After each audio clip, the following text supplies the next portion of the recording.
Hello students, good morning. कल हम आपको कैश बजट बनाना बता रहे थे।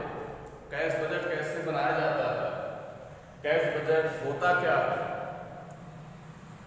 किन किन अवधि के लिए हम कैश बजट बना सकते हैं, लॉन्ग टर्म के लिए, शॉर्ट टर्म के लिए। और कैश बजट का एक फॉर्मेट भी हमने आपको बताया था। जो हमारे पास ओपनिंग बैलेंस होता है, फिर कैश रिसीप्ट, कैश कहाँ कहाँ से आता है, जैसे cash receive from sales, collection from debtors, interest receive, rent receive. इसी तरह से हमारा कहाँ कहाँ कैश पेड होता है। दूसरी जो हमने बताई थी कि जो कलेक्शन ऑफ डेटर्स होता है, कभी कभी हम उधार माल बेचते हैं और उधार माल कि जो हमने बेचा है उसका पैसा हमको तुरंत नहीं मिलता है। कुछ पैसा उसी महीने मिल जाता है, कुछ पैसा उसके बाद मिलता है। इसी तरह अगर आपका कुछ वर्कर है, अगर उनको आपने काम कराया है तो उनका पेमेंट देना होता है। तो पेमेंट हम वन टाइम न देकर अलग अलग देते हैं, वो समय अंतराल होता है। जैसे हम ये कहें कि अगर आपके पास वर्कर काम किया मार्च महीने में और मार्च महीने की मजदूरी मान लिया आपको 6,000 रुपये देनी है और समय अंतराल मान लीजिए यहाँ 1/8 है। 1/8 का मतलब इस 7/7वां हिस्सा उसी महीने देते हो और बाकी अगले महीने देते हो। ये हमने आपको निकालना बताया था और वहाँ आपने समझा होगा। अगर नहीं समझ में आया होगा तो उसी चीज को आज हम एक बार फिर से करेंगे आपके सामने। आप थोड़ा ध्यान से इसको समझने का प्रयास करना है। और ये भी बताया था हमने कि कैश बजट हम शॉर्ट टर्म बना सकते हैं, वीकली बना सकते हैं, मंथली बना सकते हैं। यहाँ पर एक क्वेश्चन है, एसके लिमिटेड का आप कैश बजट बनाना है। एसके लिमिटेड वर्ष 2014 में जुलाई से सितंबर तक 3 महीनों के लिए हमें बैंक ओवरड्राफ्ट की सीमाओं के बारे में तय करना है। आप यहाँ देखिए, हमने क्वेश्चन लिखा हुआ है। एसके लिमिटेड मंथ मई महीने में उसका सेल 18,000 है, परचेस 12,500 है, एक्सपेंसेस 1200 है। जून महीने में सेल उसका 19,000 है, परचेस 14,500 है, एक्सपेंसेस 1,400 1400 है।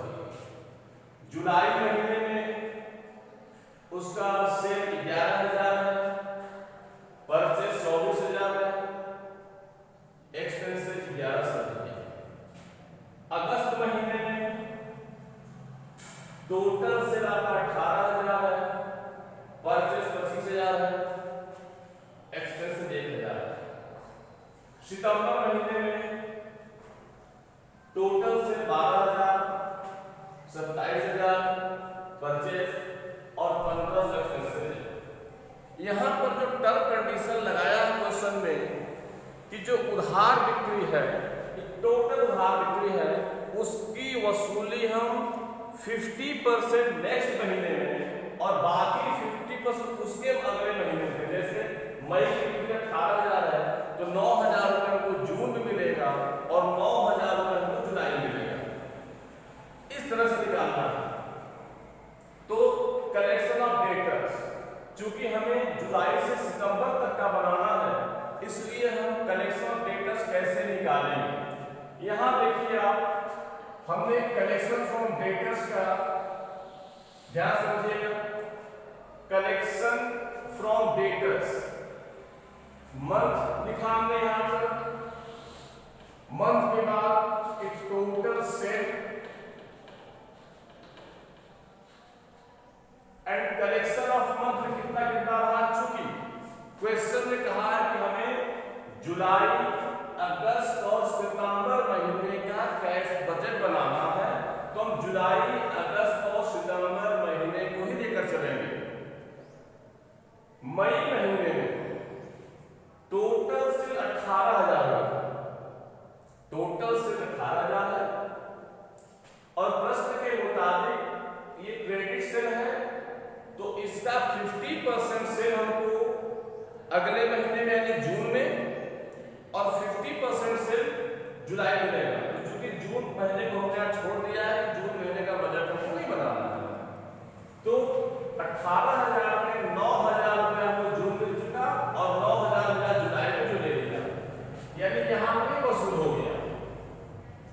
दीजिएगा फिर से। इसी तरह जून महीने में जो सेलिंग है 19,000 रुपए है, तो 19,000 रुपए का 50% जुलाई में और 50% अगस्त में, तो 9,500 मिलेगा ये जुलाई महीने में और 9,500 मिलेगा ये अगस्त महीने में। क्लियर है?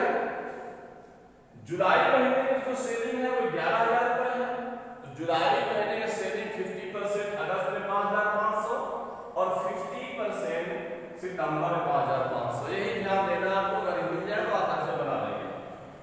अगस्त महीने की सेलिंग है आपका 18,000, तो अगस्त महीने से जो है अगस्त में मिलेगा नहीं, मिलेगा 50% सितंबर में और 50% अक्टूबर में।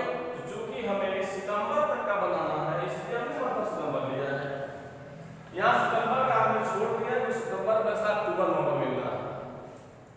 तो इस तरीके से आप देखें कि जुलाई महीने में जो टोटल कलेक्शन हुआ हमारा 18,500,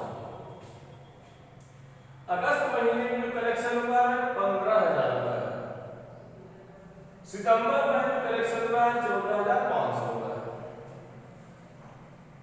अब हम बनाएंगे cash budget of SK limited. तो जैसा आप जानते हैं सबसे ऊपर होता है रिसीट्स।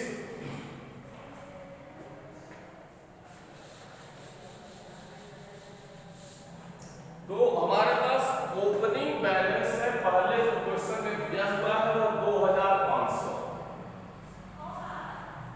ओपनिंग बैलेंस हमारे पास 2,500 दिया हुआ है।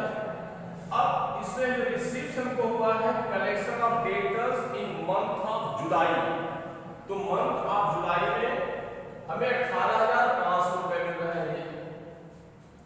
तो ओपनिंग बैलेंस 2,500 और 18,500 को जोड़ दिया हमने, तो हमारे पास आ गए 21,000 रुपए।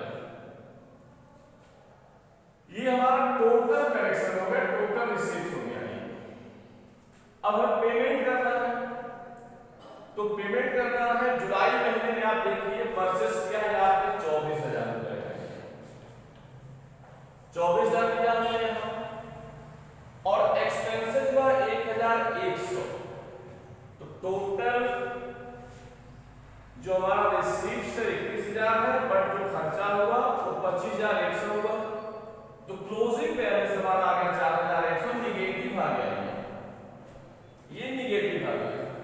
अब ये डेटर्स क्या होगा, ये चला जाएगा अगस्त में 4,100, यहाँ निगेटिव बैलेंस होगा। आप ध्यान रखें, ये बैलेंस जुलाई का आउट करके चला गया अगस्त में 4,100,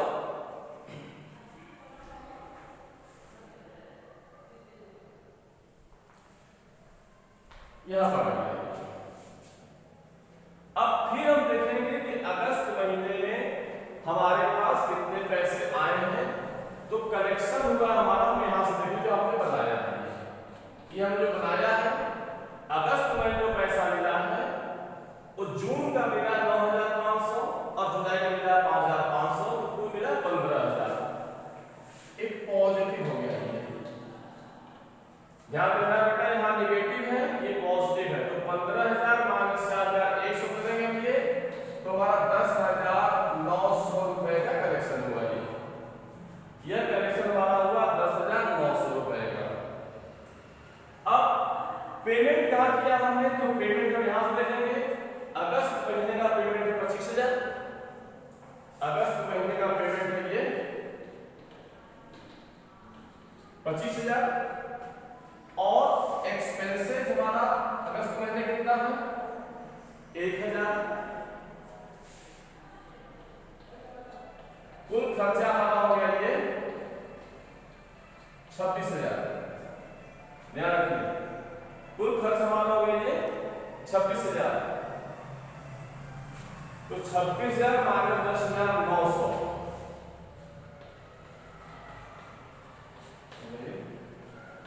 15,100 का यहाँ आपके बच गया ये ओवरड्राफ्ट, ये आ गया 15,100। अब 15,100 की चला जाएगा ये सितंबर महीने में ओवरड्राफ्ट, यहाँ ओपनिंग बैलेंस हो गया ये। 15,100 ये निगेटिव बैलेंस आ गया। अब 15,100 हमारे पास है। अब यहां पर हम देखते हैं कि हमारे पास सितंबर महीने की वसूली कितनी 14,500 की 14,500। अगर टोटल निकालेंगे तब भी हमारा क्लोजिंग बैलेंस निगेटिव ही आएगा। ये मात्र 600 निगेटिव है, ध्यान रखिएगा ये 600। अब कैश परचेस कितना किया सितंबर महीने में? तो सितंबर महीने में जो कैश परचेस हुआ है 27,000। 27,000 हम यहां ले लेंगे। एक्सपेंसेस वाला हुआ 1500, तो कुल 28,500 हो गया ये।